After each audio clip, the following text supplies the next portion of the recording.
മറ്റൊരു പ്രധാനപ്പെട്ട വാർത്തയിലേക്കാണ്. യൂറോപ്പിൽ ഹമാസിന്റെ ഭീകര ശൃംഖല തകർത്തതായി ഇസ്രായേൽ ചാരസംഘടന മൊസാദ് അവകാശപ്പെട്ടു. യൂറോപ്പിലെ വിവിധ രാജ്യങ്ങളുടെ സഹായത്തോടെയാണ് ഹമാസ് അംഗങ്ങളെ അറസ്റ്റ് ചെയ്തതെന്ന് മൊസാദ് അറിയിച്ചു.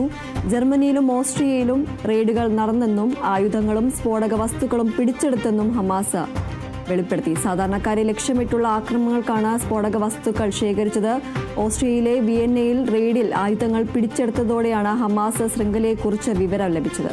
ഹമാസ് നേതൃനിരയിലെ ഉന്നതന്റെ മകന്റെ ആയുധങ്ങളാണ് വിയന്നയിൽ പിടിച്ചെടുത്തതെന്നും മൊസാദ് അറിയിച്ചു. യൂറോപ്പിലെ ഭീകര പ്രവർത്തനങ്ങളുടെ ആസൂത്രണം ഖത്തറിലാണെന്നാണ് കണ്ടെത്തൽ.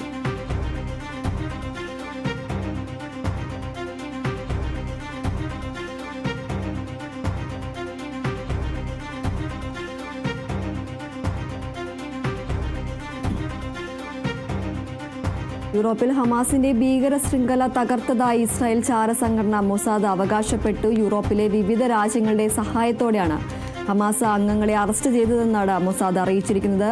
ജർമ്മനിയിലും ഓസ്ട്രിയയിലും റെയ്ഡുകൾ നടന്നെന്നും ആയുധങ്ങളും സ്ഫോടക വസ്തുക്കളും പിടിച്ചെടുത്തെന്നും ഹമാസ് വെളിപ്പെടുത്തി. സാധാരണക്കാരെ ലക്ഷ്യമിട്ടുള്ള ആക്രമണങ്ങൾക്കാണ് സ്ഫോടക വസ്തുക്കൾ ശേഖരിച്ചത്. ഓസ്ട്രിയയിലെ വിയന്നയിൽ റെയ്ഡിൽ ആയുധങ്ങൾ പിടിച്ചെടുത്തതോടെയാണ് ഹമാസ് ശൃംഖലയെക്കുറിച്ച് വിവരം ലഭിച്ചത്. ഹമാസ് നേതൃനിരയിലെ ഉന്നതന്റെ മകന്റെ ആയുധങ്ങളാണ് വിയന്നയിൽ പിടിച്ചെടുത്തതെന്നും മൊസാദ് അറിയിക്കുകയുണ്ടായി. യൂറോപ്പിലെ ഭീകര പ്രവർത്തനങ്ങളുടെ ആസൂത്രണം ഖത്തറിലാണെന്നാണ് കണ്ടെത്തൽ.